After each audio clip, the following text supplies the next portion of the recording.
Este podcast é apresentado pelo Tecnoblog.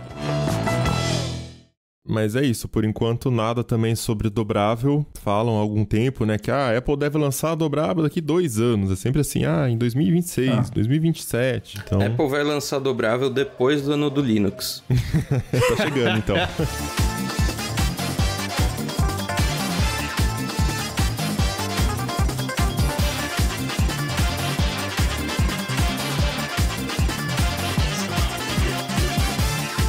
Olá, ouvinte! Seja bem-vindo! Está começando o primeiro Tecnocast do ano. Eu sou o Thiago Mobilon. Eu sou o Tássio Veloso. Eu sou o Giovanni Santa Rosa. E eu sou o Josué de Oliveira. Tecnocast abre 2025 comentando os rumores mais quentes sobre os novos produtos que devem sair em breve, além dos destaques mais inusitados do primeiro grande evento de tecnologia do ano, que é a CES. Mas antes, não esquece de dar 5 estrelinhas, a primeira vez que eu peço, vai lá avaliar o Tecnocast no Spotify e Apple Podcasts. Segue a gente no seu app favorito e aguenta aí, que a gente já começa.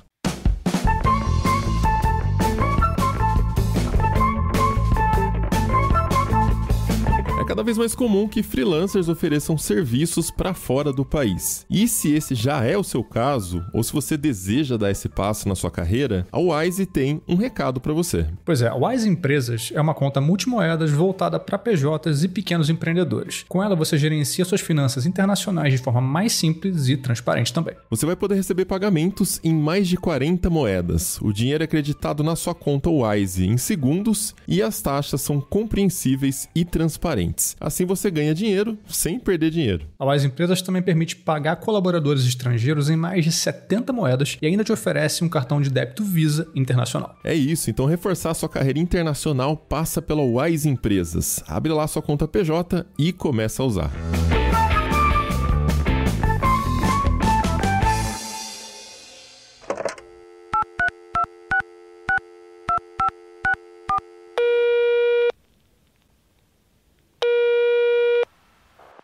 Caixa postal do Tecnocast.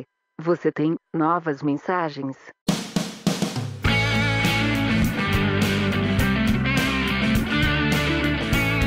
Caixa postal do Tecnocast. E antes de eu falar o tempo pra você pular, fica aí que a gente tem um recado importante, né, Josué? Pois é. A galera não vai ficar muito feliz com o que a gente vai falar agora, mas vamos lá, musiquinha triste. Tecnocast originalmente foi idealizado para ser um programa quinzenal. Durante a pandemia, a gente decidiu mudar para semanal para acompanhar, né, o ritmo da galera. Tava todo mundo em casa, reduziu as opções de entretenimento, né, sair para ver amigos. Então, estamos aqui, nossa companhia, vamos conversar todas as semanas. A notícia para 2025 é que a gente vai voltar a ser quinzenal. Tcharam! Mas...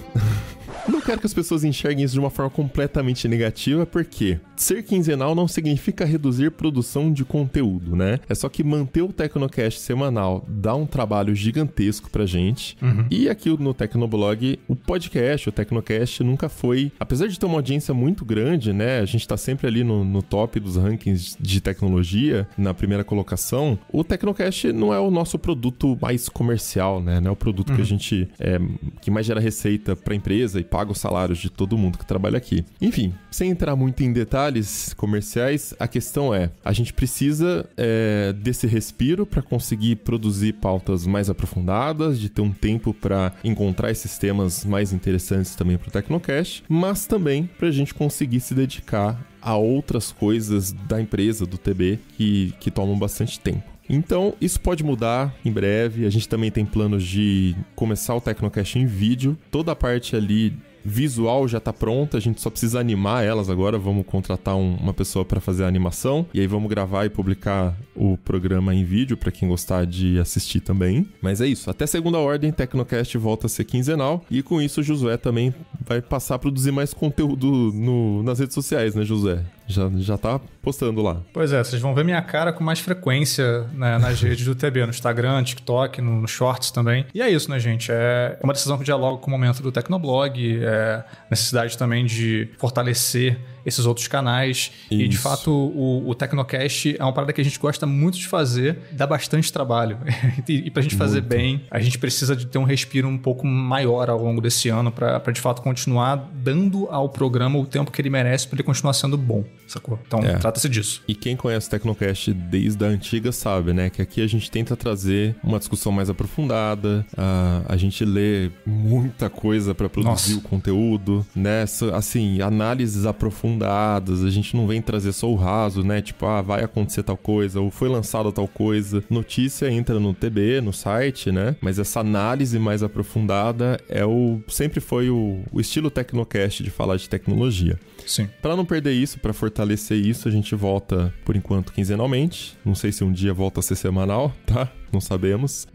Mas também acompanhe o TB em todos os canais, que vocês vão começar a ver mais conteúdos também nessas outras redes. Inclusive, tem muitos conteúdos de estudos, de coisas de tecnologia, que a gente vê e fala assim, pô, muito maneiro isso pra um Tecnocast. Mas não rende 1 hora e pouco de discussão. Porém, a gente vai começar a aproveitar esse tipo de pauta pra postar nas nossas redes sociais. E é o que o José já começou a fazer, inclusive, né? Exato. Então, artigos científicos, às vezes a gente quer pegar alguma notícia do site e expandir algum pedaço dela, assim, sabe? Procurar outras fontes. E aí, esses conteúdos que a gente lança no Instagram e nos demais canais são bons lugares para isso. Então, a gente vai realmente fortalecer a produção de conteúdo nesse sentido. E o Tecnocast vai continuar ocupando o lugar que ele tem, de ser um lugar mais de conversa aprofundada, de conversa que a gente se prepara pra caramba pra ter. E é isso. Vamos ter mais conteúdo. Só que um pouco menos de Tecnocast em termos de frequência. Mas o Tecnocast, quando ele sair, vai continuar sendo o que ele sempre foi. É isso. E a ideia é que eu também comece a participar mais desses conteúdos em vídeo nas redes sociais, mas é um assunto para outro dia, né? Não precisa falar. Em breve eu tô lá. É isso, recado dado. Se você não quiser acompanhar a leitura de comentários e tudo mais, você pode pular o episódio para 21 minutos e 26 segundos. Bora lá, Josué. Qual que é o primeiro hoje aí? Acumulamos alguns episódios, né? Voltamos agora. Então, vou começar puxando aqui um comentário do Robson Freitas lá no Telegram. Ele deixou esse comentário depois do nosso episódio sobre coisas que a gente tinha gostado mais em 2024, né? A gente falou sobre algumas séries, entre elas Ruptura. E aí o Robson falou o seguinte: eu já tinha tentado assistir Ruptura umas 3 vezes, mas nunca sequer concluí o primeiro episódio. Agora já estou no 4º episódio. Até o momento ainda não conseguiu mudar minha opinião de ser uma série arrastada e meio chata, mas vou dar essa chance. Caramba, eu não consigo entender, cara. Eu não consigo entender. Com você, Robson. Enfim. Para esse ano eu vou destacar a mesma que o pessoal falou, que é Matéria Escura. Olha aí, fãs de Matéria Escura, Univos. Eu comecei a ler o livro sem saber que já tinha série. Que livro sensacional. Tem partes onde a ação está se desenrolando que chega a dar a sensação de estar participando da cena. Logo após terminar o livro, assisti a série pensando que ficaria ruim, mas as adaptações e alterações que fizeram ficaram boas. Tem algumas partes que foram modificadas, coisas que não tem no livro foram inseridas. Teve umas 2 mudanças que, na minha opinião, não deveriam ter sido feitas, pois saíram no contexto, mas acredito que seja para ter um gancho para uma possível segunda temporada, mas que não comprometeram a visão geral. E aqui um parêntese, a galera que gostou do livro gosta da série também, e acho que tem um motivo claro para isso. O autor foi, assim, muito, muito próximo da produção da série. Ele mexeu nos roteiros, foi produtor, então meio que ainda é a visão dele só numa outra mídia. Então isso faz uma diferença do caramba. Ah, legal. Porque realmente todo mundo que lê o livro fala bem da série. Quando eu postei também no Instagram, recebi vários comentários do Story, né? Da galera falando, cara, eu já li o livro e a série tá muito boa, tá bem legal. Mas é isso, Ruptura. Deixa eu comentar aqui só de Ruptura que eu tô no episódio 5. Voltei a assistir por conta do Tecnocast. No episódio 5, que é quando começa a cair uns líquidos do teto lá no escritório, um líquido preto. E eu ainda não entendi o hype, cara. Demora muito. Caramba, cara. Então, é porque é isso, assim. Tem coisas que eu acho que vai muito do que você gosta mesmo. Não tem muito como explicar isso. Às vezes uma série simplesmente não é a sua vibe. Pra mim, tipo, no segundo episódio, essa incompreensão do que tá acontecendo, pra mim já é um fator que me atrai muito, assim. Eu perceber que tem um mistério acontecendo, tipo, eu posso não estar entendendo nada, mas se eu perceber que tem ali, sabe, alguma coisa por baixo dos panos que parece que vai dar em algo muito estranho lá na frente, pra mim, eu já embarquei, sacou? Eu tô lendo um livro no momento, chama Hyperion, é uma ficção científica dos anos 80. Eu até comentei isso no Threads outro dia, que eu falei, cara, eu tô gostando tanto desse livro que o fato de não estar entendendo nada não tá atrapalhando, sacou? O livro é esquisitíssimo, mas ainda assim, tipo, pois é, não tô entendendo nada do que tá acontecendo, mas é tão bem escrito, tem uma vibe tão legal, tão misteriosa, tão esquisita que me pega, assim. Então, é isso, acho que simplesmente não conversa às vezes. Tem um livro que chama O Fim da Eternidade, do Isaac Asimov, e aí, enquanto o José tava falando, né, de séries que deixam um mistério e tal, eu lembrei desse livro, que A história é muito interessante, que eles criam um negócio que viaja no tempo, e aí é como se a pessoa no futuro... Eu não lembro detalhes, porque faz 2017 que eu li, né? Mas eu lembro que a civilização mais avançada meio que controlava algumas coisas da civilização do passado, e ela ia lá e interferir de algumas formas. Você leu ele já? Sim, sim. É tipo um departamento que fica fora do tempo e vai fazendo ajustes pontuais pra manter a linha do tempo do jeito que ela deve ficar. Isso. A história é muito inteligente, saca? Do começo ao fim, assim, é muito inteligente. Mas, cara, é muito arrastado e tem umas coisas confusas que você fica sem entender, sabe? Enfim, então, esse tipo de experiência me faz pensar que, às vezes, o autor tá fazendo isso de propósito e eu fico irritado, sabe?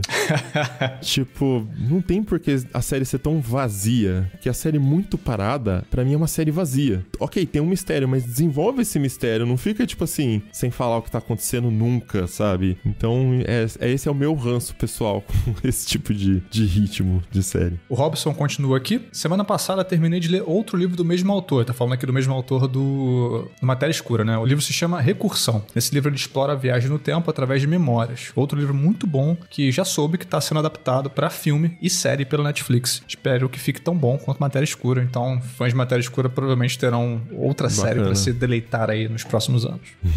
Seguindo aqui, Gabriel Leconte deixou um comentário lá no Caixa Postal Tecnocast, no Telegram, e ele já, ó lá, falando sobre previsões de 2025, que é o tema do episódio de hoje. Ele diz que: acredito que a gente vai ter uma evolução dos concorrentes do Twitter. Tenho visto muita gente nos Estados Unidos migrando pro Blue Sky, projetos para conectar o AT Protocol, o ATP, né, e o Fediverso, e acredito que ano que vem essa concorrência vai se solidificar. E num assunto paralelo, mas não tão relacionado à tecnologia, eu acredito que o Musk não vai durar 6 meses no governo Trump.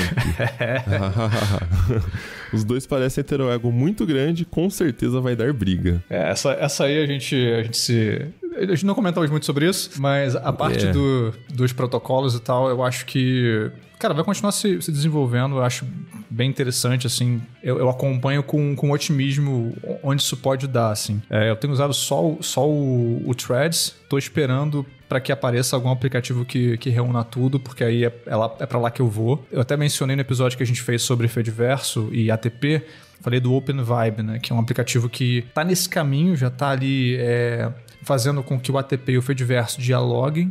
Então você pode no mesmo lugar seguir as pessoas que estão no Mastodon e no Blue Sky, e o Threads está no horizonte, né? Mas a integração da Meta com o Fediverso ainda está acontecendo, está em andamento. Mas, cara, eu acompanho isso com bastante otimismo, assim, e é engraçado que a gente falou um pouco sobre isso no ano passado, no contexto de certas fugas de usuários do Twitter, né? O Blue Sky ganhando muita tração, embora uma tração pequena em comparação ao número de usuários do Twitter, né? Mas no começo do ano, devido a mudanças na Meta, já tem uma galera saindo do Threads também, indo pro Blue Sky. Então, esse cenário tá tendo alguns tremores, assim, aqui e ali. E, sei lá, eu fico acompanhando com bastante interesse pra ver se o Blue Sky ou o Threads se estabelecem, de fato, como algo, uma força um pouco mais cultural do jeito que o Twitter é, sabe?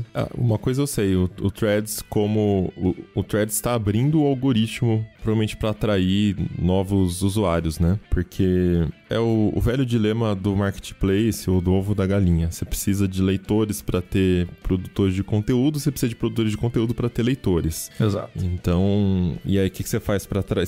Ou seja, começa produzindo conteúdo para ter leitores. E aí como é que você atrai os influencers, publishers, etc. Dando para eles o que eles querem, que é a audiência. Então, mesmo tendo menos gente na plataforma, você fortalece ali o algoritmo para que os posts viralizem facilmente. Sim. E a gente até fez algumas críticas aqui, né, de que aparece muita coisa bait e tal.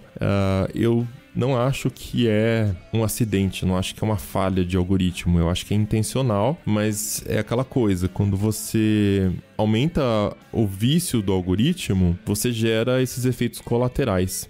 Saca? Não tem como resolver esse efeito colateral, porque é isso, você tenta adivinhar mais o que tá acontecendo e exibe mais conteúdo sobre aquilo. Sim. A consequência é que o bait tende a aparecer mais. Exatamente. Mas eu acredito que é estratégico. Eu acho que é o Threads, tipo, não, vamos conseguir aqui puxar produtores de conteúdo. Ó, eu postei o Tecnoblog deu com exclusividade um vazamento há 2 dias do S25.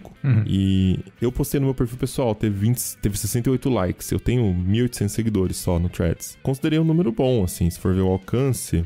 O alcance é muito maior, né, cara? 2.107 visualizações. No Twitter, acho que eu tive 2, 3 likes. Um perfil com 25 mil seguidores. Saca? Postei um printzinho de uma conversa zoando. Teve 7.1 mil likes no Threads. 234 mil visualizações. Saca? Sim. Foi bizarro. Recebendo xingo ali de um monte de gente também. Mas é isso. Eu acho que é estratégico. Eles estão abrindo o algoritmo pra galera começar a preferir produzir conteúdo pro Threads, e isso vai atrair também os seguidores dessa galera pra dentro da plataforma. Sim, essa coisa de viralizar no Twitter, né, que já teve uma aura em torno disso, caramba, o Twitter viralizou e tal, e tudo bem, se você é um produtor de conteúdo grande, se você é um perfil com muitos seguidores, isso é comum, mas às vezes não, todo dia tem alguém anônimo, um perfil pequeno que fala alguma coisa que cai ali no gosto da galera e todo mundo compartilha aquilo. Em, sei lá, 15 anos de Twitter, isso aconteceu comigo uma vez, com um comentário que eu fiz sobre o Orkut, sobre o fim do Orkut. Tem uns 3 anos isso. E aí, tipo, sei lá, umas 2.000 pessoas deram like, tiveram algumas centenas de retweets e tal. Então foi o mais próximo que eu cheguei de viralizar no Twitter. Algo desse calibre já aconteceu umas 3 vezes no Threads, saca? Tanto por coisas que eu já falei. Uma vez eu reclamei da Netflix, e aí, boom, tipo, acho que bati mais de 1.000 likes e tal, e aí o número de visualizações na casa das dezenas de milhares. E já aconteceu também quando uma parada que eu gosto de fazer, quando eu vejo algum tweet que estourou, que tem alguma coisa que eu sei que tá errado, eu vou lá e dou uma reply explicando por que tá errado. E aí, muita gente acaba caindo naquela thread, né? Naquela postagem. Então, várias vezes no Threads eu consegui muitas visualizações nessa parada. Então, realmente, eu acho que eles estão dando um boost mesmo, assim. Eu não consigo perceber o padrão, porque às vezes as visualizações são baixas e tal. Dizem que se você postar link tem menos visualização, que eu acho que é comum em todas as redes. Tem uma galera que fala que se você colocar imagem, o alcance é maior. Mas assim, de modo geral, eu acho que o alcance de todo mundo tá maior do que no Twitter. No Twitter, você olhava o número de visualizações, era meio triste, assim, tá ligado? Mas até comparando com as outras redes, sabe? Instagram, a gente vê aqui pelo perfil do TB também. O Threads, ele parece que ele tem um algoritmo mais... Eu não sei a palavra pra explicar, saca? Mas é tipo, as chances do negócio viralizar são maiores, apesar de ser uma rede bem menor. E é uma característica que a gente vê muito em todas as redes sociais quando elas estão começando. Então, entende? Acho que não é uma informação pública, mas talvez quem já trabalhou num lugar desses possa confirmar que é estratégico configurar o algoritmo de uma certa forma quando você está começando a rede, justamente para fechar esse gap, resolver o dilema do marketplace. Tem que começar com a oferta para daí atrair a demanda, sabe? Seguindo aqui, tivemos episódio também muito legal, que a galera comentou bastante sobre a Intel, sobre o ano terrível que a Intel teve em 2024.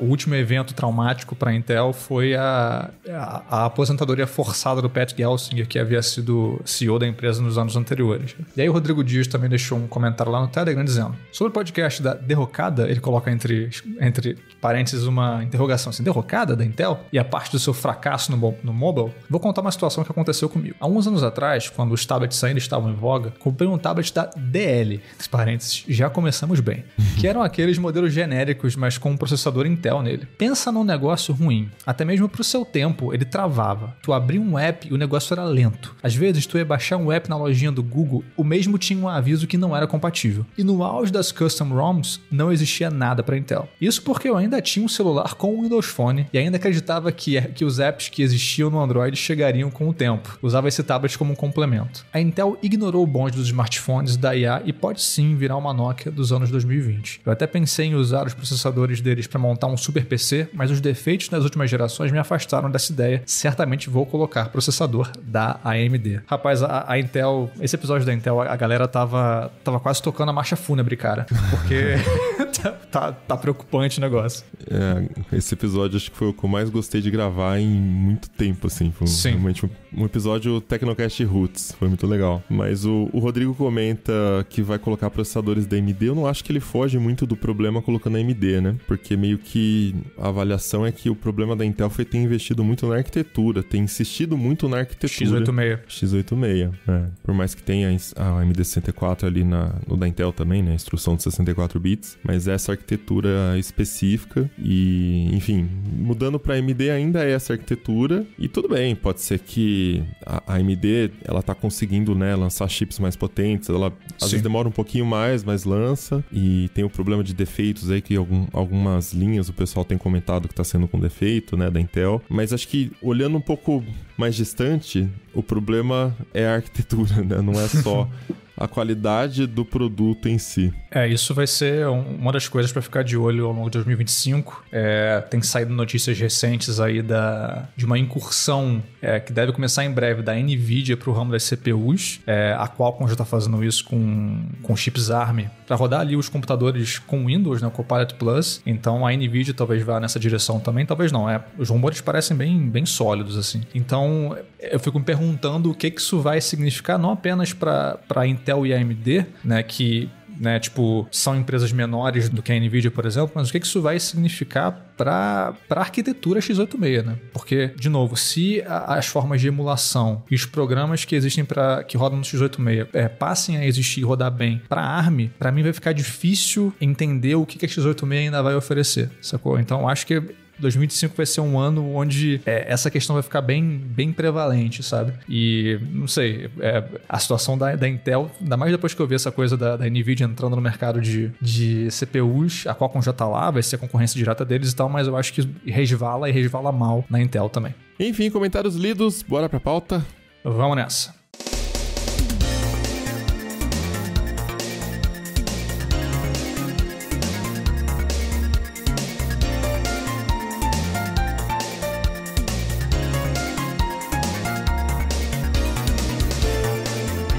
Tá começando o ano e hoje a gente faz aquele aquecimento do que deve vir por aí. No começo de janeiro aconteceu a CES, Taz e Gil estavam presentes lá, e essa é a feira que costuma dar o pontapé de tecnologia todos os anos. Teoricamente, é de lá que saem os primeiros produtos, no mínimo polêmicas, enfim, coisas que a gente vai comentar para começar o ano. Ano passado teve aquele lance do Rabbit R1, dispositivos vestíveis que teoricamente substituiriam os smartphones, né? E esse ano nada, não teve nem isso pra gente comentar. Não, foi bem parado para dizer o mínimo. A gente vê alguma ou outra tendência, assim, em vários produtos, mas nada que você olhe e fala, nossa, isso vai mudar tudo, é uma nova categoria de produto. Não, assim, são coisas bem incrementais. Teve o robozinho lá que teve uma continuação, o robozinho da LG, que tava ano passado e tava esse ano também, mas é isso, é um robozinho que talvez um dia a gente tenha em casa. Talvez, quem sabe. E o robô de limpeza de chão, que tinha um bracinho pra tirar coisas do meio do caminho.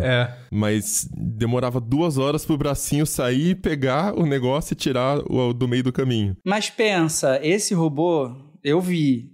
E assim, você liga o robô na sua casa, ele tem o dia inteiro, ainda mais pra quem não trabalha de home office, né? Uhum. Ele pode levar o tempo que ele quiser pra tirar as coisas, o importante é chegar e a casa tá limpa, entendeu? Sim, É que se eu tivesse olhando pra esse robô fazendo a limpeza, eu já ia ficar nervoso e ia falar, daqui que eu tiro essa merda. Essa bosta, sai. E tipo nossas mães sem paciência. Exato, a gente não fazendo negócio direito. Dá esse negócio aqui.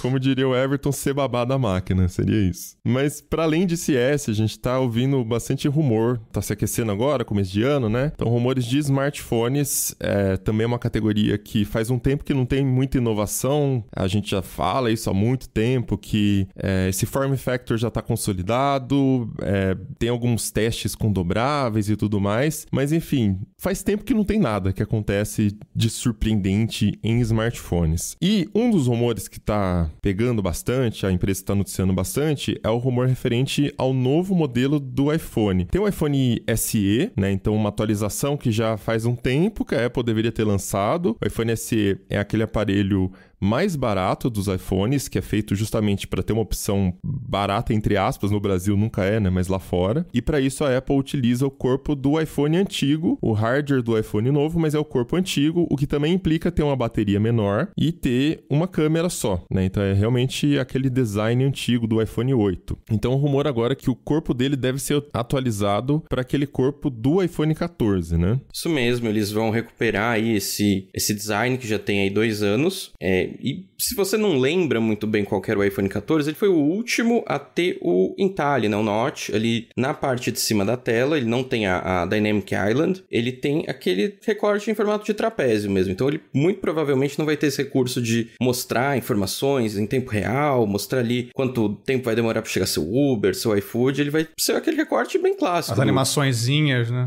Isso. É basicamente aquele recorte que ficou desde o iPhone 10 até esse último que foi o iPhone 14. Então, nada de Dynamic Island. O último SE que tinha saído, a gente estava comentando antes da gravação, foi em 2022, certo? 3 anos atrás. A Apple tem alguma periodicidade no lançamento dos SEs ou é tipo... Quando o Tim Cook acorda um dia, sabe o que mais? Acho que vale a pena lançar um novo SE. Ou melhor, quando o Tim Cook vê lá as planilhas, linha a linha, e tá dizendo que tá sobrando componente X, componente Y, aí ele para e pensa, bom ponto. Onde a gente pode colocar essas coisas velhas essas aqui. Peças? Não tão velhas, né? Mas que estão sobrando. Não tem uma periodicidade, se eu não me engano. O primeiro SE é de 2016 e depois 2020 e 2022, assim. Vai muito de quando eles acham que precisa ter uma atualização na tecnologia. De 2020 pro de 2022 foi só mesmo trocar ali o chip, aumentar um pouquinho a bateria e colocar 5G. Então é o mesmo formato ali do iPhone 8, que já tem muitos anos. Seria, então, um momento de atualizar e de matar esse formato de iPhone de botão que já tá bem ultrapassado, né? Verdade, né? Apesar de muita gente ainda buscar, né, na internet. Eu fico chocado ainda com... Tem muita gente que busca e muita gente que faz chacota por causa do iPhone de botão, inclusive. Eu sinto falta de ter um Touch ID no iPhone. Eu gosto muito do Face ID, na verdade, mas eu sinto falta de um Touch ID. Não sei se deve ser nostalgia apenas. Mas, ao mesmo tempo, se for pra implementar um Touch ID na lateral, que é igual os iPads, né, que tem no topo ali, não implemente, porque é muito ruim o Touch ID do iPad. Não funciona nunca e eu suspeito que seja por conta de ser um botãozinho muito pequeno e comprido, né? Então, por mais que você cadastre a digital ali de várias formas, você nunca vai acertar exatamente o jeito que você cadastrou a digital. A mágica do Touch ID era que o botão era redondinho, então, de fato, pegava uma porção boa do seu dedo, ele conseguia processar isso.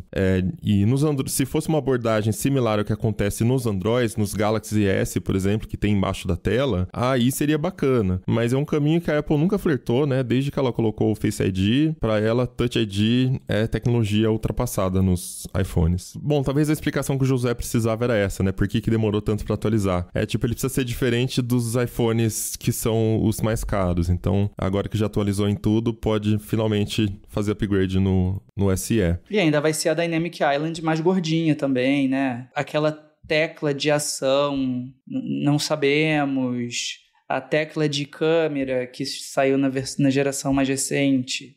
Que eu me lembro, né? Puxando da cabeça aqui. Também não sabemos. Então ainda fica com algumas coisas atrás, apesar de lembrar. E pra muita gente vai ser mais do que o suficiente, né? Sim. Ainda mais com... Sei lá, as pessoas compram iPhone de 3 anos atrás, 4 anos atrás, e vivem bem com os processadores de 3, 4 anos atrás. Então não acho que vai ser um problema.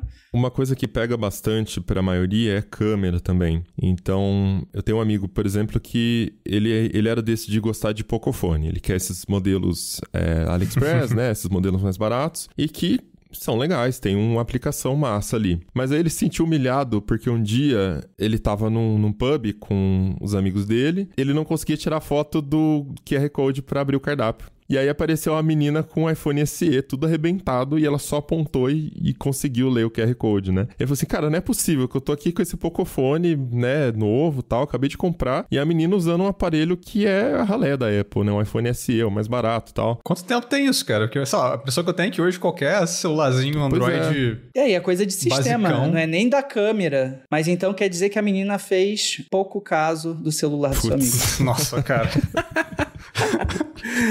Mobilon, corre lá na bateria pra fazer o... Depois dessa. Ari. Mas, enfim...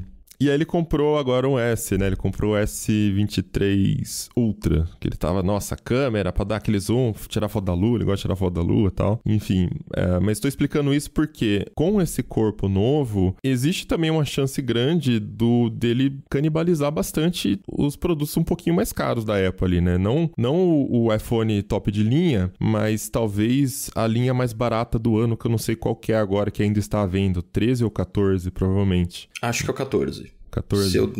Ele 2 gerações atrás.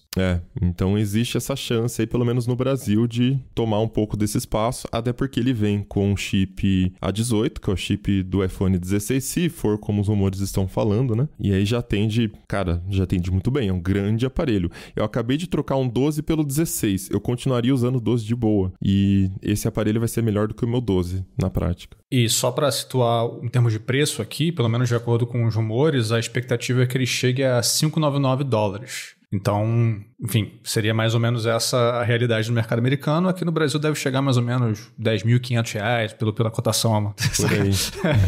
Por aí. É um salto de preço aí, né? Porque o atual tá saindo por $429.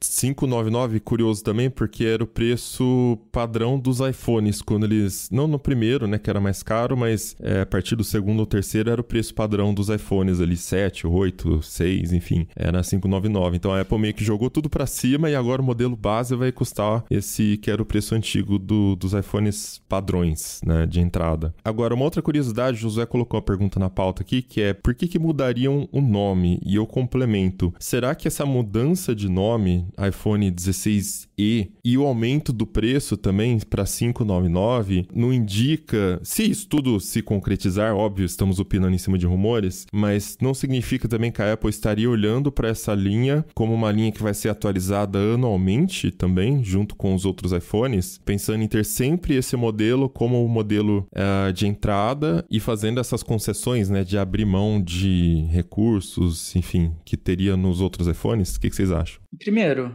eu acho que cabe, dando um passo atrás, acho que cabe uma reflexão se eles deixariam de vender o SE também. Imagina, se o negócio vai se chamar 16E e, portanto, a gente entende que é da linha do 16, que é a linha mais atual, eu não duvidaria se a Apple lançasse esse e continuasse vendendo o SE e o consumidor decide o que quiser comprar, e o importante para eles é ter espaço, é o famoso espaço na vitrine, né? Você vai ter mais um produto Apple na vitrine, disputando a atenção do consumidor. Mas isso seria diferente do que a Apple costuma fazer, né, cara? Tipo, seria meio que lançar uma nova linha em paralelo a... Ele fragmentaria mais a linha, né? Tem mais uma opção ali entre um e o outro. Mas se fragmentar e no fim eles conquistarem mais consumidores, sim, eles estão fazendo a fatia deles crescer, né? E o Tim Cook não dá pra duvidar, porque o Tim Cook é o caminho que ele sempre fez estrategicamente na Apple. Quando ele assumiu, a Apple ela era bem enxuta. E aí ele que foi criando essas fatias, né? Agora tem 4 iPhones. Então, enfim, o Tim Cook gerenciou a logística muito bem. Ele é o cara disso, de logística também.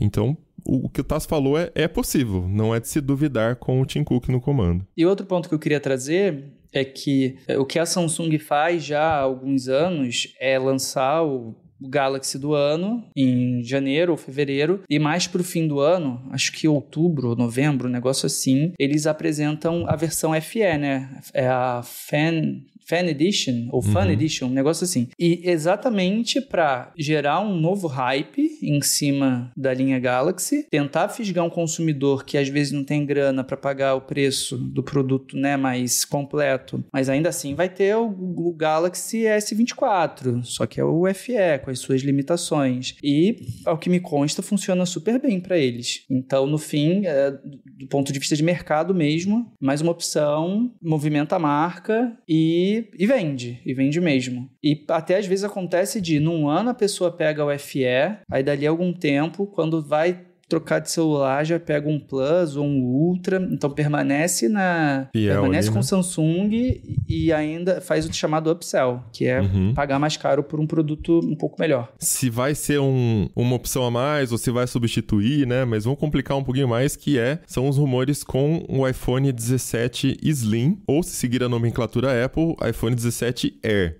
E o que a gente sabe sobre isso até agora? Tem alguns rumores desde 8 meses atrás ali, primeiro semestre ainda de 2024, apontando que a Apple quer um novo iPhone nos moldes que foi o iPhone X, que foi a última grande revolução de design nos iPhones. Então ela quer um iPhone com formato novo, e esse formato novo seria o Slim. O Slim, próprio nome assim, se você entende inglês, você sabe do que a gente está falando. É um iPhone mais fino, né? A gente está falando aí de uma espessura entre 5 e 6 milímetros, que é uma tendência que a própria Apple já tem aí em alguns outros modelos, em outras linhas de produtos, né? O grande ponto do iPad Pro esse ano foi a espessura reduzida, né? Se eu não estou enganado, um pouquinho abaixo ali dos 7 milímetros. Então seria meio que levar essa mesma lógica para um iPhone, para os smartphones, para ter também essa opção de design. Só um parênteses, Gil, que é uma tendência, né? Todo mundo lembra do Steve Jobs tirando um MacBook Air de dentro do envelope. Então a Apple tem isso, né? De aparelhos finos e tal. Porém, o desafio técnico o iPad, ele é grande. Então dá para você espremer a bateria e espalhar ela. O iPhone não tem muito para onde a bateria ir. Se você afina ele, também pode significar que o iPhone estaria voltando aos moldes do iPhone 8, de ter uma bateria bem pequenininha. A menos que utilizem um material diferente. Agora, eu tenho certeza que se sair o iPhone Air, eu não acho que vai chamar Slim, que parece que o Galaxy já vai se chamar Slim. Mas se vier o Air, com certeza vai ter gente criticando e falando, pra que fazer mais fino? Coloca mais bateria.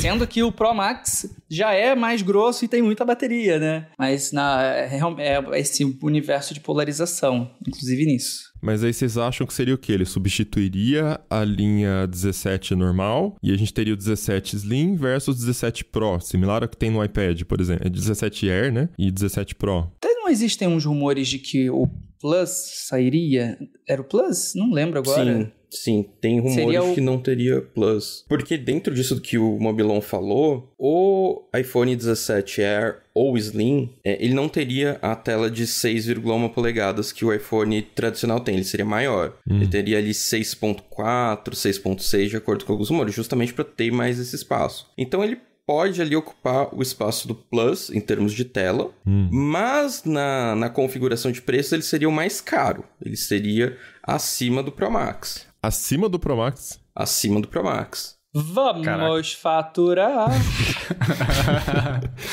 Gente... E é que é um produto de nicho, assim, né? Você viu, achou bonito, quer ter ali o celular fininho e compra. É a resposta da Apple pros dobráveis, enquanto a Apple não lança dobrável, tá ligado? Uepa! Mas a lógica é um pouco essa dos dobráveis mesmo, né? Você ter um formato que tem apelo para um nicho pequeno, mas que tá disposto a gastar para ter um celular diferente, um celular mais bonito, um celular com design. Vão vender exclusividade. Exclusividade custa mais caro. Mas é diferente do que a gente vê no resto das linhas, né? Tipo, com o iPad Pro, com o MacBook, que o Air é o de entrada, é o mais baratinho. Seria uma abordagem um pouco diferente. Tipo assim, pra mim, na minha cabeça, a marca Air tá associada a uma coisa que é descolada, entende? Então, é para as pessoas usarem, pro dia a dia, pros estudantes, né? Aquela coisa... Enfim, pra massa. Mobilidade é a palavra mobilidade. Que a indústria ama. É uma boa palavra. Então ele é mais barato também. E aí o Pro, que é o negócio parrudo, forte, potente, caro por consequência. Seria uma abordagem diferente. Será que vem outro nome por aí, então? Eu acho que ficaria estranho se pensar nisso, deixa a marca um pouco confusa, né? Vamos chamar de... não sei. Não consigo pensar qual seria o nome engraçadinho que a Pro que Max pensaria. Slim. Pro Max Slim. Aí tá virando Microsoft. Lembra quando teve uma marca de celular chamada Micromax? Micromax. Eu acho que era esse o nome, Micromax. Eu lembro, porque eu tava na minha primeira passagem aqui pelo TB, inclusive, eu fui na coletiva e era um celular cuja embaixadora era a Sabrina Sato. Logo que ela saiu do BBB. Nossa, mãe. Antes da Sabrina virar tudo, né? Toda essa mídia que ela virou. Pesquisei no Google, está aqui. Micromax chega ao Brasil com celulares de baixo custo. Passos Veloso, 13 anos e 5 meses atrás. E uma foto da Sabrina Sato. Túnel do tempo. A japa mais querida do Brasil estava lá, a legenda. Meu Deus. Manchetes que legendas que jamais seriam escritas hoje, né? Corretamente. Verdade. Aí tá lá. Parece um Nokia com botão e Motorola, parece, né? Um Motorola, aquele que dobrava, assim. Mas eu acho que é isso, a gente estava até comentando de passagem antes de gravar, né? É de fato a procura por alguma outra coisa que justifique uma nova linha e justifique tentar chamar a atenção das pessoas, né? O formato já está mais do que consolidado, já falamos sobre isso aqui há vários anos. Então a gente tem os dobráveis que chamam a atenção pelo formato, mas não resolvem nenhum problema específico. E aí você teria um Slim ou Air, ou seja lá qual for o nome que eles vão dar, que é isso, o diferencial seria o formato dele. Assim, talvez pelo preço de ser mais caro que os outros, ele seja mais parrudo, mais potente, enfim, mas continua caracterizando essa busca por algum atrativo diferente para colocar num celular e despertar a atenção das pessoas, que já há vários anos a gente não tem um objetivo claro, assim. Alguma novidade para dar uma aquecida mesmo, né? Mas é isso, por enquanto nada também sobre dobrável. Falam há algum tempo, né, que a Apple deve lançar a dobrável daqui 2 anos. É sempre assim, em 2026, 2027. Então... Apple vai lançar dobrável depois do ano do Linux. Tá chegando, então. Mas aproveitando que a gente tá falando do Slim, que o Tecnoblog deu 2 vazamentos muito importantes essa semana. Com exclusividade a gente conseguiu, Gil, né, que está aqui com a gente, conseguiu todas as informações sobre os novos Galaxy S25. Tem o S25, né, normal, mas tinha também no meio o S25 Slim, Gil. Conta aí. Se a Samsung tá para lançar o Slim, então, né, é um sinal de que é verdade, vai acontecer isso de fato. É a Apple e Samsung com rumores de um celular mais fino. Bom, são 2 vazamentos diferentes que rolaram essa semana. Foram muitos vazamentos essa semana e um deles é do Galaxy S25 Slim. A gente ainda não sabe se o Galaxy S25 Slim vai sair no Unpacked essa semana ou se ele vai sair posteriormente, e especulam aí setembro, né? Ainda tem alguns meses. O Unpacked, se você tá ouvindo o Tecnocast no lançamento, que é dia 21, acontece amanhã, dia 22 de janeiro. Então, se você tá ouvindo depois disso, você já sabe o que tá lançado. Você já sabe se saiu ou não. Ou entra no tecnoblog.net e descobre, né? Isso. Você pode, inclusive, contar pra gente, pegue sua máquina do tempo, por favor, e diga aqui na gravação do Tecnocast. Manda um e-mail pro Josué do passado que a gente vai saber. Por favor. Isso. Josué de Oliveira frompast@tecnoblog.net. Sendo o Galaxy S25 Slim, foi uma comparação de tamanho entre ele e os outros modelos da linha Galaxy S25.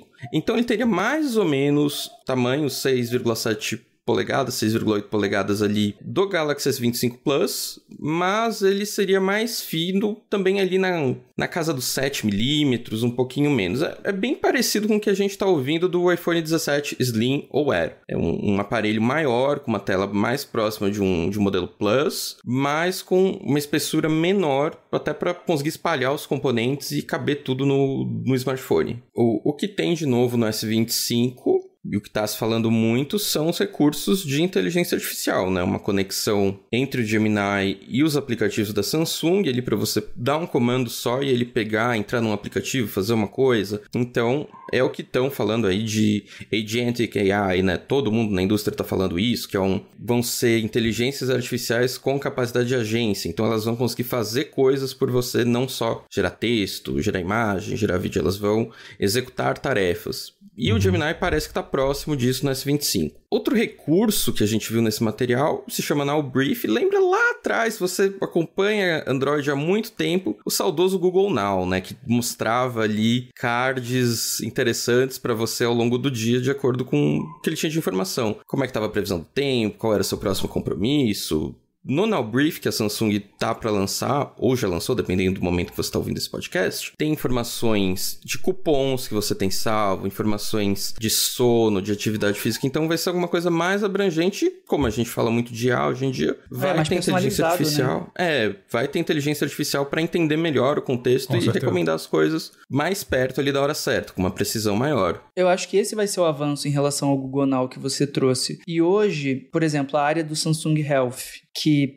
eu, quando estou com um aparelho do Samsung, utilizo, e estou com o Galaxy Ring aqui de teste, então utilizo, ele dá a pontuação do sono, mas ele formula instruções ou dicas e tá muito redondo. Eu não sei se, do ponto de vista científico, eles já chegaram, sabe, no melhor algoritmo para calcular esse tipo de coisa e tal, mas do ponto de vista de construção de frases e da maneira de apresentar, tá muito bem feito. E eu acredito que eles vão pegar isso e agora extrapolar para outras informações que estão, digamos assim, fora do ambiente Samsung. Então, junto com o Gmail, junto com o YouTube, com a previsão do tempo. E eu tô vendo um belo de um potencial nisso. Porque as pessoas, elas... Enfim, quando chega um negócio que é feito para você, com os seus dados e com o seu contexto, acaba sendo muito mais rico, né? Tanto que a Apple pretende fazer a mesma coisa com o Apple Intelligence. Não a parte de produzir texto, mas a parte de poder controlar as coisas e entender contexto. Então, tô curioso para ver, inclusive, depois eles podem explorar isso também em outras telas, né? Tipo tela de geladeira, tela da televisão, e integrando tudo. Mas inteligência artificial. E tem um papo aí de que o Gemini eles vão dar uma licença por um tempo para as pessoas usarem o Gemini na versão lá fodona. Deve ser bem interessante também.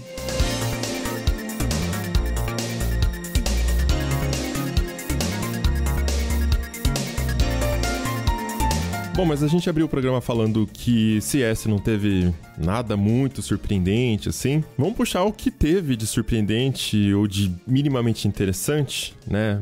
Que foi interessante, só não foi uma coisa que a gente... Nossa, grandes coisas, né? Que muda todo o mercado de tecnologia. Que é na parte das telas. As coisas que mais deram audiência no Instagram, no @Tecnoblog e no site também, foram notebook com tela enrolável. Me lembrou um pouquinho a tecnologia da TV com tela enrolável, que também saiu há alguns anos na CES. E uma tela com protuberância central. Sei lá, Taz, escolhe por qual você começar aí. O que é uma protuberância central? Explica isso em áudio. Cara, a protuberância é um calombo. O Gil viu, né, Gil? Eu vi. Então fala você. Quem que viu ao vivo dos dois? Eu vi a protuberância de perto. Mas, assim, é difícil achar Essa parte é o corte do episódio, tá? Eu vi a protuberância surgir na minha frente. Eu vi de perto essa tela que eles chamam de stretchable, né? Esticável da Samsung. E é difícil achar um termo bonito, né? Porque protuberância parece muito formal. Calombo, mas, assim, eu vi também. Caroço. É tipo falar entalhe de note, né? O que é um entalhe?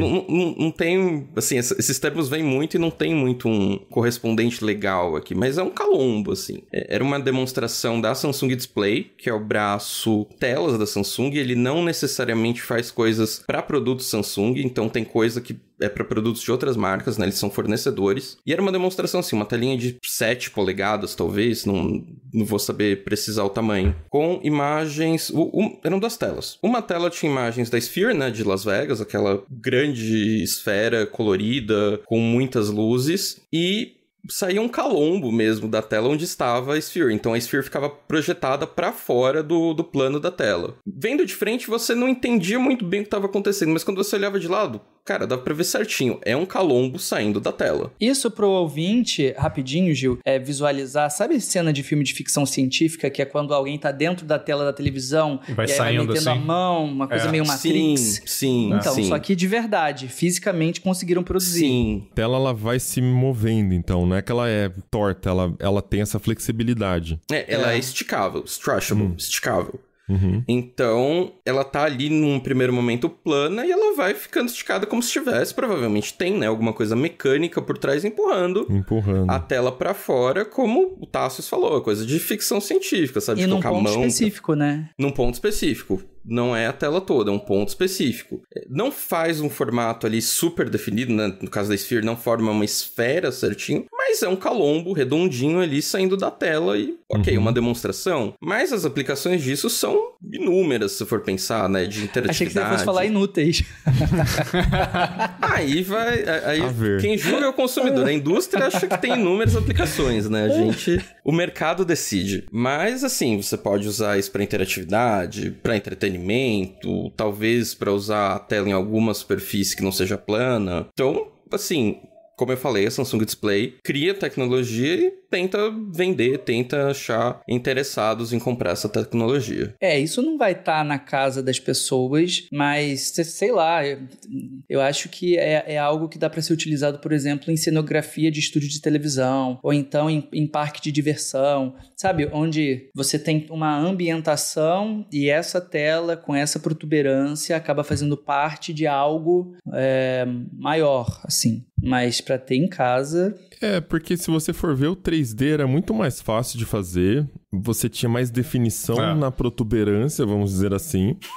Porque qualquer coisa que você quisesse dava pra colocar em 3D. E flopou, né? Pelo menos doméstico flopou. E no cinema também. Hoje em dia é difícil achar sessão 3D. Poucas pessoas gostavam, então foi sendo removido. Então, não sei, me parece realmente uma coisa com uma aplicação... Provavelmente vai ter uma aplicação bem específica, assim. Agora, tem outra coisa que eu vi lá, e essa eu achei bem legal e pode ser interessante para uma parcela dos trabalhadores deste país e deste mundo, que é o notebook com a tela expansível. Bem interessante. É uma ideia da Lenovo, que já vinha sendo ventilada enquanto protótipo e agora é oficial, é um produto finalizado. E o que eles fizeram? Um laptop que tem, a tela dele tem 14 polegadas e o pulo do gato é que essa tela ela é curva, ela é flexível. E uma parte da tela, na verdade, fica embaixo do teclado, fica ali escondida. Então, ao apertar de um botão, uma tecla no próprio teclado, inclusive, tem um mecanismo, um motor que faz a tela começar a crescer e você acaba tendo um notebook com 16,7 polegadas. Então, aumenta bastante. Ele perde a proporção paisagem e acaba ficando com uma proporção mais de retrato.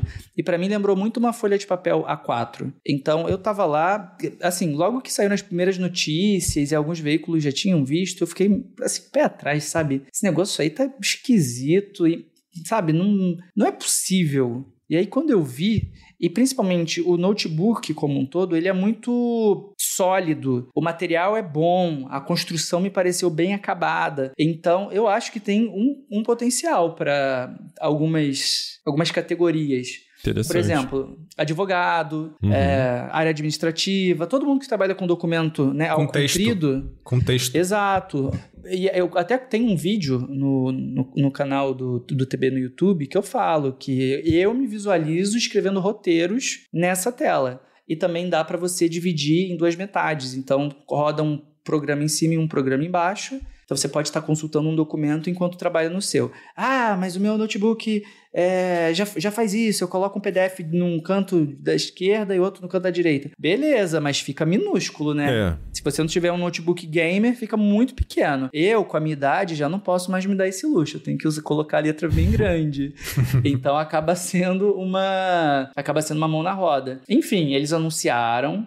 Nos Estados Unidos vai custar caro pra caramba. Vai ser $3.500. Ouch. No Brasil, o que eu conversei com o diretor da Lenovo, eles estão tentando fazer o lançamento, mas não está nada confirmado. Eu chutaria que se viesse para o Brasil, custaria uns 40, 50 mil reais. Então, assim, preço Apple, né? Aí complica. E para processador Intel ainda, é complicado, né? Isso, processador Intel. E é isso, assim, tipo, a gente mencionou aqui um uso específico, que pelo menos é o que fica mais claro pra gente, que é tipo, você tem um documento ali inteiro pra escrever e realmente fica confortável. Assim, quando eu vi o vídeo, também o GIF que tá na matéria no site, primeira coisa que me veio à mente, eu acho que o GIF, inclusive, mostra um documento de texto. Eu falei, putz, imagina você ver inteiro ali, é uma visualização confortável, mas isso é uma coisa meio básica, assim, escrever é básico, né? Com o preço que isso deve chegar no Brasil, sei lá, seria de se esperar que tivesse algo muito mais bombástico para justificar esse possível valor, né, cara? Então, a tecnologia é muito maneira, eu achei bem legal também, mas acho que esbarra nessa falta de visualização de beleza, com o que mais isso aqui vai me servir, né? Como que isso vai me beneficiar? Eu achei a ideia ótima. Achei sensacional. Eu não sei se a Lenovo conseguiu executar da melhor forma ainda, ou se tem uma forma melhor de fazer isso, afinal tem limitações ali por causa do formato do notebook, mas faz todo sentido, porque notebook você leva para todos os cantos. Então é muito comum quando a gente vai viajar, você tá só com um notebook, você não consegue fazer muita coisa, né? Você precisa fazer uma reunião e você não consegue consultar outra coisa, tem que sair da tela da reunião para consultar outra coisa, enfim. Então, mais tela tela é muito bem-vindo para um notebook. Claro que tá muito caro ainda, não dá para falar que este é o produto, nossa, que vai revolucionar. Não, mas é um primeiro produto que traz uma ideia que, quem sabe, pode influenciar a indústria, né? Se chamar a atenção dos consumidores. Mas eu ficaria muito feliz se outras empresas começassem a olhar para esse caminho. Óbvio que também é uma tecnologia muito cara, esse negócio de tela enrolável. A LG, eu estava citando ali, a TV que ela lançou foi a Signature OLED R. Era uma TV 4K OLED enrolável. Na época que foi lançada, em 2020, estava o equivalente a R$490 mil. Mas acho que nem chegou no Brasil. 3 unidades. Se tanto. Se pagou. E ela... o cara quer. E ela foi apresentada na CES de 2018, pra vocês terem uma ideia. Então, demorou até outubro de 2020 para sair, de fato, produto comercial que... sei lá, se a LG estava pretendendo vender ou se era só para falar, olha, temos essa tecnologia, né? Então foi lançado. Então, curiosidades de quem que é essa tela aí da Lenovo, quem sabe é da própria LG, essa tela que a Lenovo está usando. E vamos esperar que essa tecnologia continue sendo desenvolvida para baratear mais, para daí a gente ver outras aplicações. Eu falei que, no caso do notebook da Lenovo, pode não ser tão interessante, porque esse formato de esticar a tela para cima, beleza, esses usos específicos de escrever, né, que nem o Tá citou e tal, ok, mas o lance de dividir a tela não faz tanta diferença, né? Porque a tela continuaria apertada na lateral, em uma tela de notebook. Se você coloca 2 janelas lado a lado, né? O monitor crescer para cima não resolve muita coisa. E ele não cresce tanto ao ponto de ser um segundo monitor. Então, colocar uma tela em cima e uma embaixo também fica um pouquinho estreita. Fica melhor, mas ainda não fica... a experiência completa, né? De incômodo. 2 monitores. Ele aumenta 56% de espaço. Porque de 14 para 16,7 polegadas, né? Pode parecer pouco. Mas como é na diagonal, eu achei que aumenta bastante. Mas realmente. E quando a gente para pensar, né? Filmes de ficção científica que acabam servindo ao nosso imaginário, tem muito aquilo daquelas telas que, na verdade, elas aumentam na diagonal de tamanho, né? Às vezes com holografia e, enfim, outras possibilidades, do que ainda não é o caso aqui, mas, por favor, continuem trabalhando nisso. Continuem. Essa CES foi uma CES que eu fiquei com a sensação de que foi quase uma feira de inventores, que várias coisas eram muito interessantes, visuais, dava vontade de apertar, mas ao mesmo tempo, isso aqui ainda não é um produto final, vocês estão caminhando para talvez solucionar algo no futuro, mas ainda não aqui. E faz parte também. E esse notebook foi muito isso para mim. Vai ser algo de nicho. Por esse preço, sim. Se a tecnologia evoluir ao ponto de baratear e a gente começar a ter isso nos produtos, todo mundo ia querer ter uma tela maior, saca? Seria bem legal. Já podem inventar um que cresce para cima, cresce para os lados, e aí você meio que é um notebook desembrulhável. Ele vai fazendo e aí fica grandão, assim. É um Galaxy Fold Book, pode ser. Pô, não tem gente que compra, eu acho que é da Asus, um acessório. Tem o notebook. As telas do lado, né? E aí fica tipo um cockpit. Então. Não, e tá vendendo bastante também hoje em dia essas telinhas USB-C. Tá bem popular. Você compra e custa R$1.000 às vezes, pra você levar em viagem. Então você leva o notebook e a tela em cima, assim, né? Aí chegando lá, só que aí você coloca a tela do lado, abre um pezinho assim pra ela parar, né, numa posição meio inclinada, pluga no USB-C e tem 2 telas pra trabalhar. Bacana. Então, quem compra essa tela separada, às vezes poderia se interessar em comprar um notebook um pouquinho mais caro que tem essa possibilidade de ter uma tela maior. Só não acho que essa tela vertical substituiria uma segunda tela horizontal. Acho que a horizontal é mais útil. Falando em coisas motorizadas, eu também vi no stand da LG um monitor que ele pode ser tanto flat quanto curvo. Da linha Ultra Gear, inclusive, né? Linha para gamers. É uma tela OLED de 45 polegadas e o curioso lá, na demonstração deles, eles colocaram na bancada 2 botões. Então você apertava uns botões bem grandes e aí o monitor ele fazia a movimentação. Então ele estava reto, ele começava a ficar côncavo e aí os cantos ficavam mais próximos de você. E é algo que acontece também em questão de segundos. Não vi travamento, mesmo, né, circulando pelo stand vários dias da feira. Então, outra ideia que não sei muito bem a quem atende, se realmente o público gamer se interessaria por isso, talvez para jogar algum jogo de corrida, alguma coisa assim, mas achei bacana que eles estão experimentando, sabe? E levando pra lá coisas mais acabadas já e não com cara de protótipo, porque a própria TV enrolável lá no começo era muito cara de protótipo. E o negócio foi se sofisticando a ponto de virar um produto. No ano passado, a LG também mostrou, e foi o grande destaque da feira, a OLED Signature T, porque ela é transparente. E esse ano, eles levaram a mesma TV, então não teve nenhum avanço em relação ao ano passado. Estou na dúvida, inclusive, se trazem para o Brasil, se não trazem. Então não caminhou muito nisso.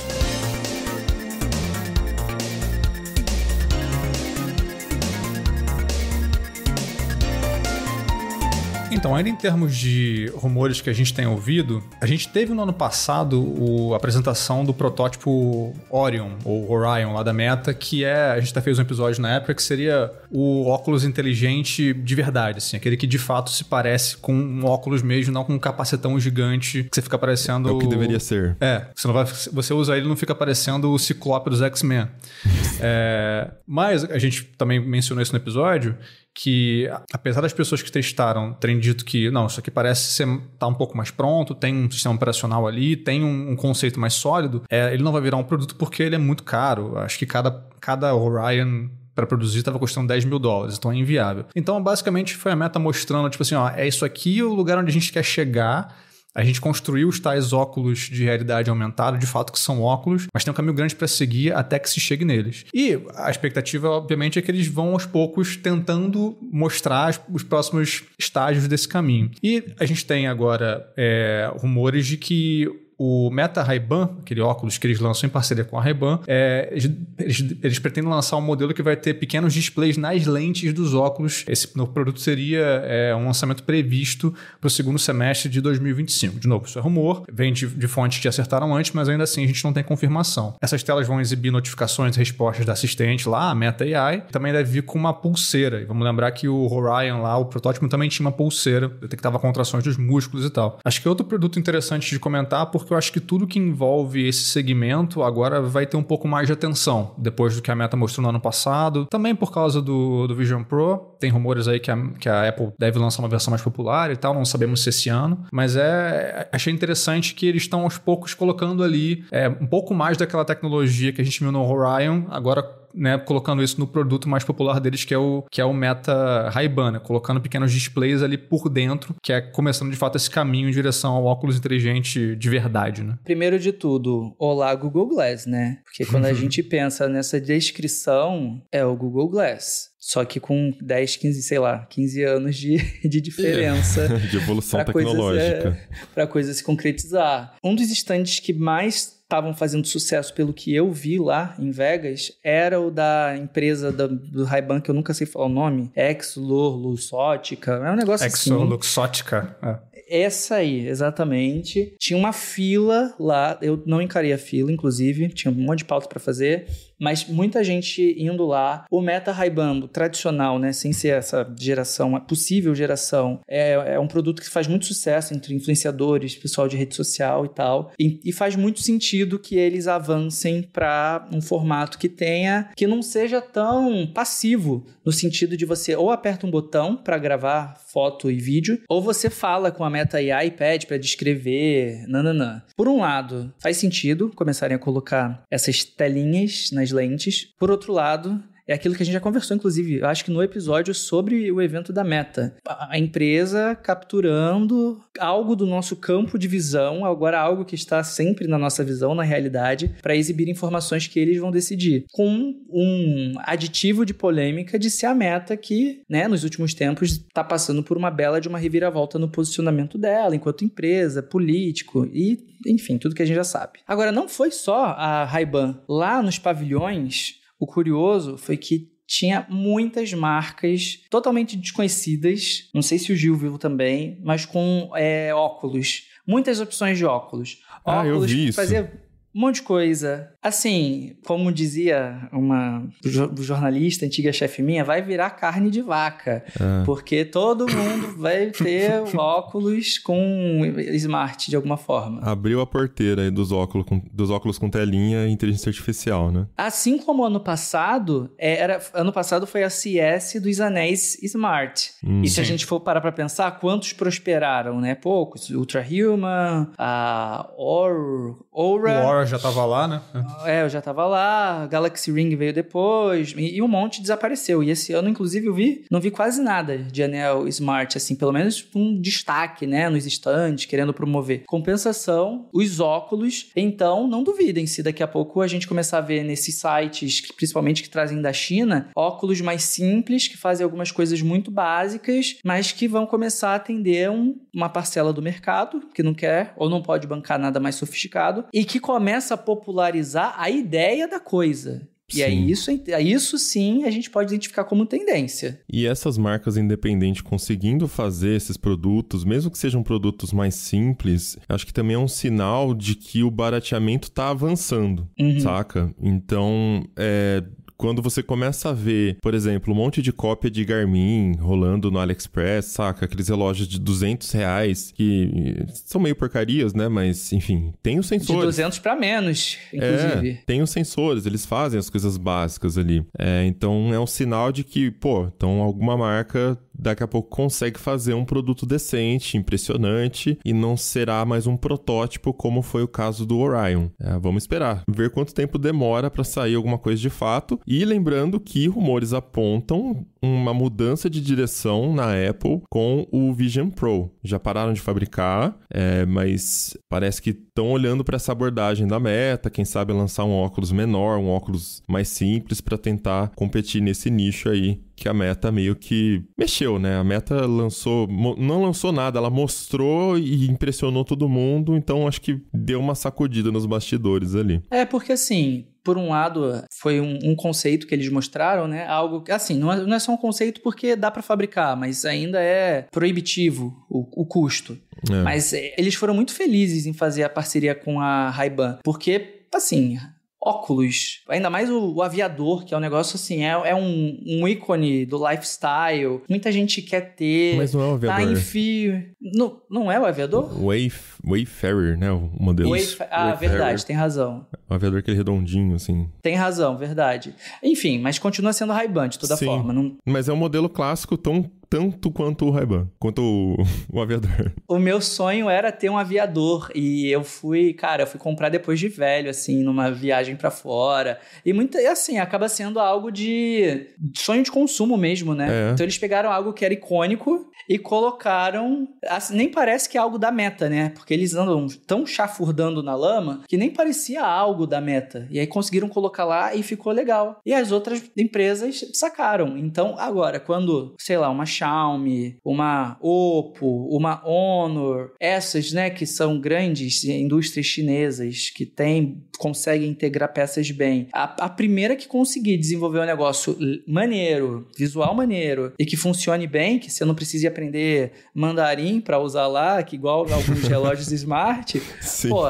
vai nadar de braçada. E tem outras marcas que também dá para fazer parceria aí, uma Oakley, sei lá, que ainda tem espaço para, né, as empresas de tecnologia procurarem e lançar alguma coisa que carrega o peso tanto da empresa de tecnologia quanto da marca tradicional de óculos. Você, ouvinte, que trabalha na Chili Beans, manda mensagem pra gente se você souber qual vai ser o projeto aqui no Brasil, porque a gente quer saber também, né, as aplicações brasileiras, não ficar indústria nacional, então a gente quer saber também disso. Manda lá no... Como é que é? Caixa Postal Tecnocast. Manda lá na Caixa Postal Tecnocast. Então é isso, vamos chegando ao final de mais um episódio do Tecnocast. Conta pra gente o que você tá esperando de legal pra esse ano, o que você acha dos rumores que a gente discutiu aqui de novos aparelhos, como que vão ficar essas linhas aí agora com essas novidades, a indústria tentando inovar de alguma forma, não tem muito jeito, mas vai afinando o produto, que é o que era antigamente, reclamaram, engrossou, agora vai afinar de novo, né? Você gostou das coisas que crescem aí, a tela enrolável? Expansível. Manda lá pra gente no caixa postal Tecnocast no Telegram, nos seus comentários, ou também no grupo do Zap, o link tá na descrição deste episódio. E rapidão, só pra vender o peixe, Gil e eu estávamos lá na CS, fizemos vários vídeos com muitas curiosidades. Então entre no canal do TB no YouTube ou no perfil do Instagram, que os melhores momentos estão lá, dá pra visualizar, né, pra assistir essas coisas que a gente descreveu aqui. Tecnoblog em todas as redes sociais. E se quiser continuar o papo com a gente em todas as redes, eu sou @mobilon. THASSIUS. No Instagram e no X eu tô, pode seguir lá. No Blue Sky, eu sou Giovanni, com 2 N's, .bsky.social. E eu sou @josué_de_olive_ lá no Threads. Este Tecnocast vai ficando por aqui, estamos começando o ano, a gente volta com outro episódio daqui 2 semanas. Até lá. Tchau. Tchau, tchau. Tchau, pessoal.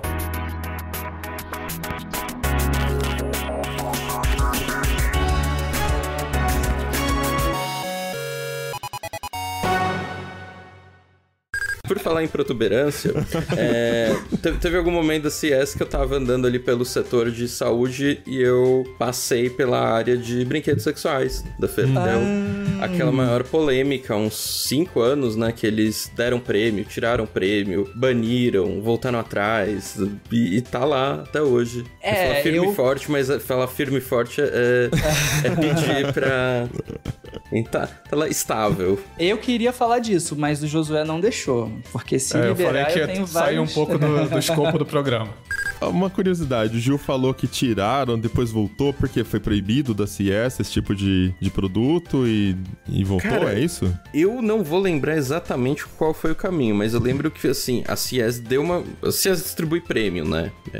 Então, as empresas que apresentam coisas inovadoras ganham prêmios antes mesmo da feira. De inovação, de design, de categoria de áudio, de TV, e é antes mesmo etc. da feira. Então você chega no stand e já tem lá o prêmiozinho. E se eu não me engano, foi isso. Eles deram um prêmio de design ou de inovação para uma empresa de acessórios sexuais. Eles foram muito criticados e aí eles retrataram. Eles tiraram o prêmio, falaram, não, a gente não vai dar. E baniram empresas de acessórios sexuais. Isso tem uns 4 anos. Tem uns 4 anos, voltou. 18, 19. E aí, depois teve crítica do outro lado também, né? Assim, como vocês baniram? E aí voltou, mas assim, discretamente ali na parte de saúde. É um cantinho, assim. Porque assim, tecnologia é a premissa, né? Mas assim, tudo é tecnologia. Eu sempre brinco que já tentaram anunciar um trator no Tecnoblog. Não sei se era Tecnocast ou se era Tecnoblog. E eu falei, gente... E a gente aceitou? Eu falei que não. Eu falei, como, gente? Imagina a grana do agro, poxa. Não, tem toda uma tecnologia no trator e tal. Mas, né, não tem como falar de tecnologia de trator no Tecnoblog. Então, assim, um negócio que vibra, que pula, que dá piruleta, sei lá, tem tecnologia ali dentro, né? Mas é difícil traçar essa linha, né? Até onde é tecnologia ou até onde só é um produto, porque tudo tem tecnologia hoje em dia. Mas o interessante disso é que eles falavam, por exemplo, da conexão com o celular, e aí a questão do Bluetooth, que não é nova, entendeu? Agora sim, tem Bluetooth, resolveu. E aí tinha tem um aplicativo. E este Tecnocast foi produzido pelo José de Oliveira, foi editado e sonorizado por Ariel Libório e a arte da capa é do Vitor Pádua.